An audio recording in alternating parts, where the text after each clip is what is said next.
এই গানটা শুনলেই টিভির সামনে হাজির হয়ে বসে যাওয়া এবং লোডশেডিং এ মুখ ভার করে বসে থাকা আমরাই হয়তো শেষ জেনারেশন।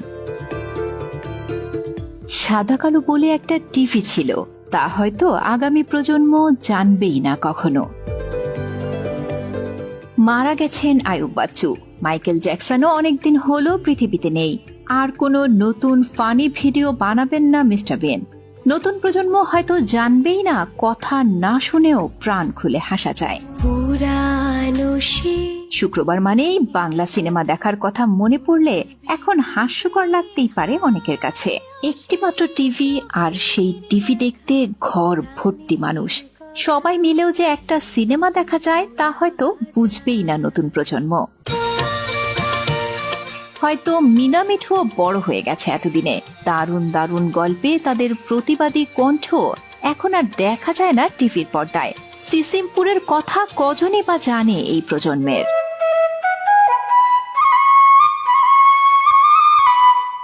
চায়ের দোকানে এক গাদা মানুষ, নদীতে দল বেঁধে গোসল, কিছুই পাবে না। ভাই বোন এখন যে যার মতো থাকে। আনন্দ কিংবা মারামারি কোনোটাই এখন আর আগের মতো হয় না। মায়ের চুলার পাশে বসে পিঠা খাওয়া এখন আর হয় না। দল বেঁধে চড়ুই ভাতির আয়োজন, কলা পাতা দিয়ে দোকান বানানো কিংবা নারকেল পাতা দিয়েও যে চশমা ঘড়ি বানানো যায়, এখনকার প্রজন্ম এসব জানেই না। আক্ষরিক অর্থেই এই পৃথিবীর সব থেকে ভাগ্যবান জেনারেশন আমরাই, যারা 90-এর মাঝামাঝি থেকে 2005-06 অব্দি শৈশব কাটিয়েছি।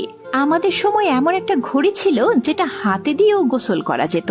পেঁপের ডাটি দিয়েও যে টিউবওয়েল বানানো যায় তা এখনকার জেনারেশনের কজনই জানে। হারিকেন কিংবা মোমবাতি ছিল পড়ার জন্য একমাত্র আলোর ব্যবস্থা। এখনকার প্রজন্ম তা হয়তো জানেই না। সন্ধ্যা নামলে উঠানে বড় আসন পেতে পরিবারের সবাই মিলে দাদা দাদি কিংবা নানা নানির মুখে হাজারো গল্প শোনা আর আকাশের চাঁদ তারা দেখা এখনকার জেনারেশনের কতজনের ভাগ্যে জোটে। সালমান শাহ আর কখনো বাংলা সিনেমায় আসবেন না।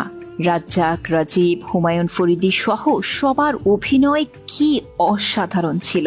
টেলিসামাদ দিলদাররা তো অনেক আগেই চলে গেছেন। আমরাই হয়তো শেষ জেনারেশন যারা মাঠে খেলতে বল কেনার জন্য সবাই মিলে টাকা জমাতাম। একটা ব্যাট কিনতে আমাদের অনেক কষ্ট হতো। নিজের বলে কোনো মোবাইল ছিল না।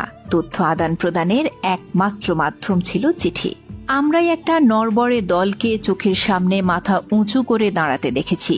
সাকিব আল হাসান, তামিম ইকবাল, রুবেল, মাশরাফিকে দেখেছি দেশের জন্য কাঁদতে, ভাঙা হাতে লড়াই করতে।